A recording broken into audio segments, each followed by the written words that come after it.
Hi, my name is Brian. I live on the road full-time in my self-built camper van. I travel around the U.S. exploring the outdoors, camping, hiking, and trying to spend as much time as possible in nature.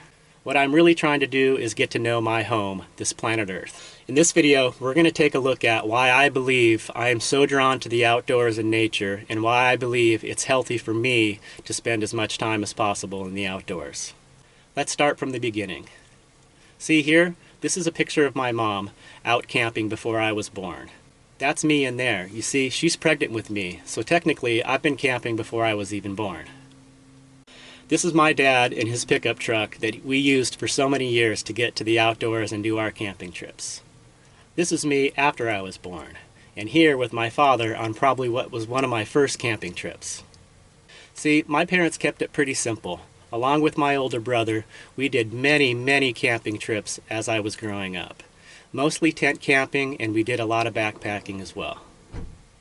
See, as a young kid, I was always very shy and introverted. I was very awkward in school and in social situations, and these camping trips, when we were out in nature, I just really felt like I could be myself. We didn't have a lot of money or a lot of things, but my parents really knew how to enjoy life. It seemed that they were committed to keeping the family tight and enjoying each other's company and getting out and enjoying nature. Growing up in Southern California, there was a lot of beautiful places to camp in the deserts and mountains. But also, my father being from the state of Maine, we would take summer vacations every other summer back to where he was from.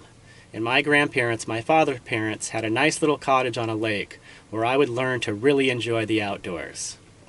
I was happiest running around barefoot with no shirt on, swimming in the lakes and rivers, catching frogs, swinging on rope swings, going fishing with my grandfather.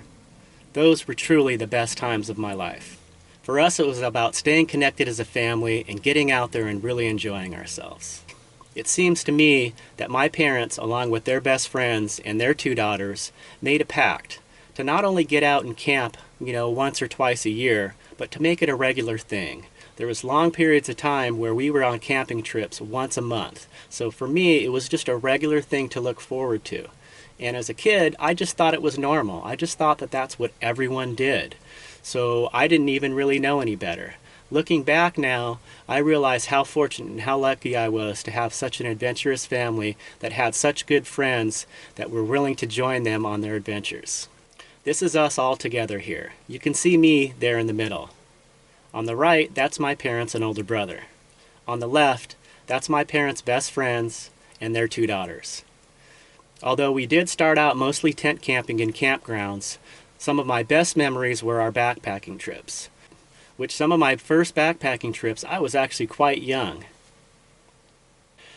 See, growing up for me wasn't all that easy. I was always very shy, introverted, and awkward in school environments and in social environments around other kids. But when I was out camping with my parents' best friends and their two daughters, I felt at home. I felt alive and I felt free.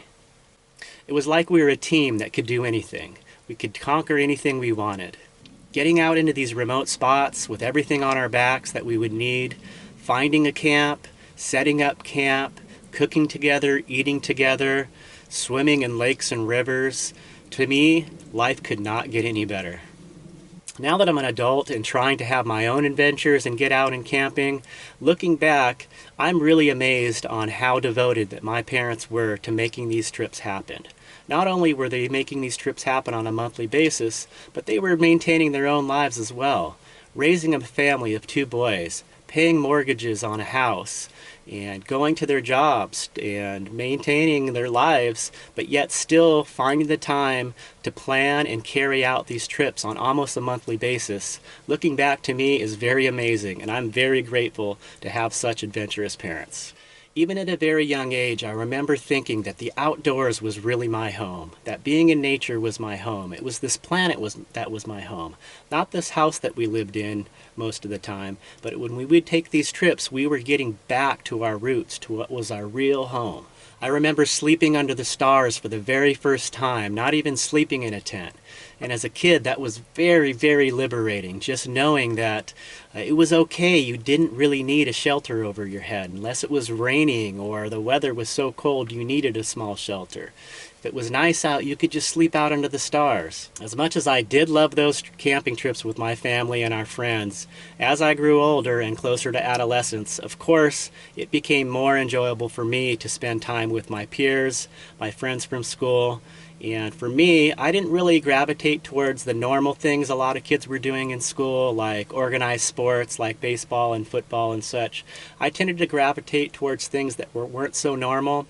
And back then, skateboarding wasn't really a big thing, but I really latched on to skateboarding. It was something that allowed me a lot of freedom.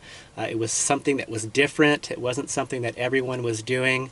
And the group of friends that I had, I felt that we really had a strong connection, and we would just be out all the time. We didn't spend a lot of time inside watching TV or playing video games. We were always out skating around and finding new places to explore, new places to skateboard and have fun. And I realized at that time that I kind of wanted to do that more than spend time with my family camping. Camping with my family kind of started to become a little bit lame, I guess you would say, at that age. I remember one of the last backpacking trips we did as a group. My brother was now a teenager, I was approaching my teen years, and it just seemed like it wasn't as fun as it used to be. I would rather have spent time with my friends back at home skateboarding than be out camping with my family. And that was, of course, very common as a teenager. Most teens go through that.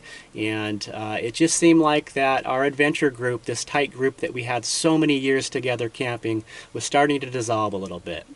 As kids, we were wanting to be around our own friends and going through our physical changes and emotional changes as adolescents.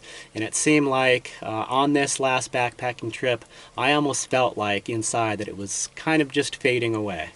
I think my parents were also in tune with these changes, and they were realizing as their kids became teenagers that it became less and less desirable for us as kids to want to go camping with their family.